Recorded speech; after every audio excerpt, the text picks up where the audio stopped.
ती पोरगी ग्लास असा ओढणीच्या खाली धरते, एका हातात पैसे पकडते, एका हातात ग्लास पकडते, पाहुण्याच्या समोरून जाते आणि पाहुण्याच्या समोरून दूध असं झाकून चापून चोपून अगदी पाहुण्याला खबर न लागता गेली आणि दूध घेऊन आली. ती आमची ताई माझ्या दादांना, आमची पोरगी. म्हणून 4-5 पोरी असतील तर पोराचेच तुम्ही सायस करू नका, लोकांचा उद्धार करणारे असं नका म्हणू. त्या स्त्रीच्या जन्माचं स्वागत करा, तिला जन्माला येऊ द्या आणि हुंड्याची चिंता करू नका रे माझ्या दादांनो. काय हुंडा देता तुम्ही? तिला कळायला लागलं आणि तांब्या भरून पाणी द्यायसारखी झाली तेव्हापासून ती तुमच्या घरचं सगळं काम करते. खेड्यामध्ये मुली पाहिल्यात मी काही अशा ज्या शाळाही करतात, घरचंही काम करतात आणि सुट्टीच्या दिवशी ना शाळेतही जातात. बापाची परिस्थिती जर गरिबीची असेल ना आणि मजुराला द्यायला त्या बापाकडे पैसा नसेल तर ती पोरगी शाळा बुडते आणि बापाची पाठराखण करण्यासाठी शेतात जाऊन काम करते. अशा मुली पाहिल्यात मी काही आणि खेड्यामध्ये आहेत माईबाप. कोणाच्या पदरात आहे रे पुण्य? 4-4 पोरी असतील त्याने स्वतःला भाग्यवान समजायचंय. म्हणून पोरगी हे परक्याचं धन नका मानू रे माझ्या दादांनो. लक्ष्मी आहे ती आणि लक्ष्मीच्या पावलाने आपल्या घरी आली. 17-18 वर्ष आपल्या घरी राहते ना ती, तिच्यावर खूप प्रेम करा रे माझ्या दादांनो, खूप प्रेम करा. हा धाकही द्या तिला. पण तिने काही मागितलं ना, मागतच नाही रे पोरगी माईबाप, मागतच नाही. पहा तुम्ही आहे त्या गोष्टीमध्ये धकून घेते. शाळेत सहल निघाली आणि बापाचा कापूस अजून शेतातच असेल, पैसा आलेला नसेल तर ती पोरगी म्हणते सर या वर्षी ना मालच नाही झाला, माझ्या पप्पांना अडचणीत आहेत, त्यांनीच कर्ज घेतलंय त्यामुळे मला सहलीला यायचं नाही. पण पप्या असा रुसतो, हा पप्या 2 दिवस जेवतच नाही.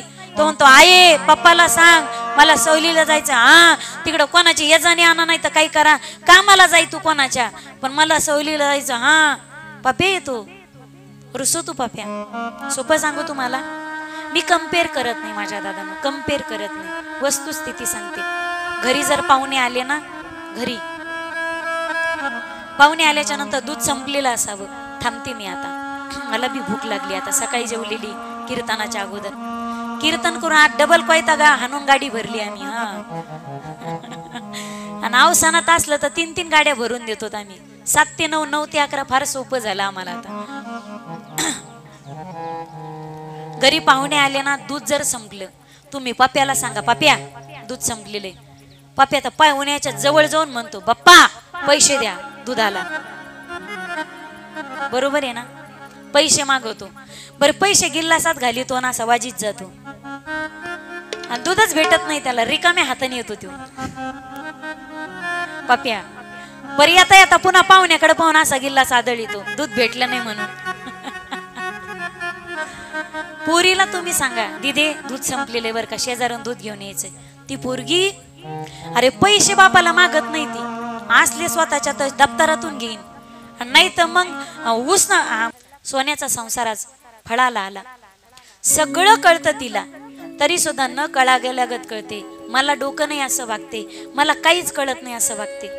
एक गोड वाक्य बोलू माझ्या दादांनो, ज्या दिवशी तिला खऱ्या खऱ्या गोष्टी कळेल आणि ज्या दिवशी ती शहाणी होईल ना, ज्या दिवशी तिला खऱ्या गोष्टी कळतील, गोड वाक्य बोलू आता. आता जीभ आवरत बोलते गड्या, नाही बोला वाटत परी बोलते. ज्या दिवशी तिला खऱ्या खऱ्या गोष्टी कळतील त्या दिवशी तिला समजेल, त्या दिवशी चपात्याचं लाटणं पोळपाट पुरुष मंडळीच्या हातात आल्याशिवाय राहणार नाही गड्या. आणि टाळ्या पुरुष मंडळीकडून आल्या म्हणून थँक्यू बरं का, तुम्ही मान्य केलं मला. कारण ही स्त्री आणि पुरुष याच्यातला भेदभाव नाही, ही मनाची भावना आहे. आजपर्यंत तिने तुमच्यासाठी केलेलं समर्पण हे तुम्ही सुद्धा मान्य करतात. तुमच्यासाठी तिने हाडाची काढ केली, रक्ताचं पाणी केलं, रात्रीचा दिवस केला, कुडात दिवस काढले.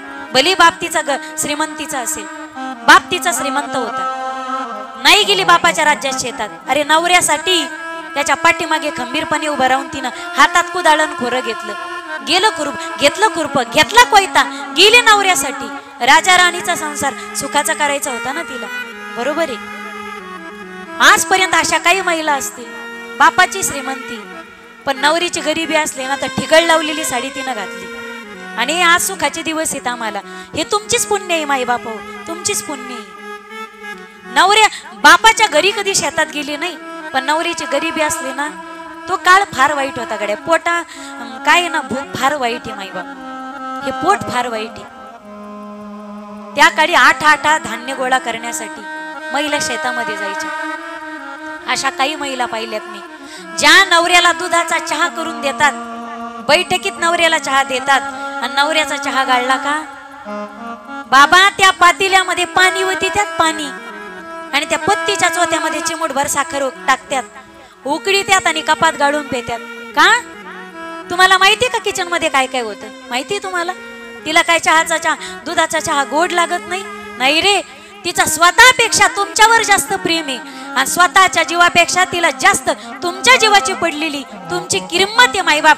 अशा खानदानी स्त्रिया भेटल्या तुम्हाला, कधीतरी आभार माना. अशा पत्न्या सुखाचा संसार करण्याचा तुम्हाला भेटल्यात. 5 भांड्याची 50 करता करता म्हातारपण आलंय तिला, हे माझं ते माझं ते माझं, पण स्वतःचं वेगळं घर तिला कधी बांधता आलं नाही. हे स्त्रीचं समर्पण आहे. मग तुमच्या जीवनामध्ये आईचे तुमच्यावर उपकार आहेत, तसे पत्नीचे सुद्धा आहेत, आणि तुमच्या पोरीचे सुद्धा संस्कार आहेत. तुमच्या पोरीचे सुद्धा उपकार आहेत.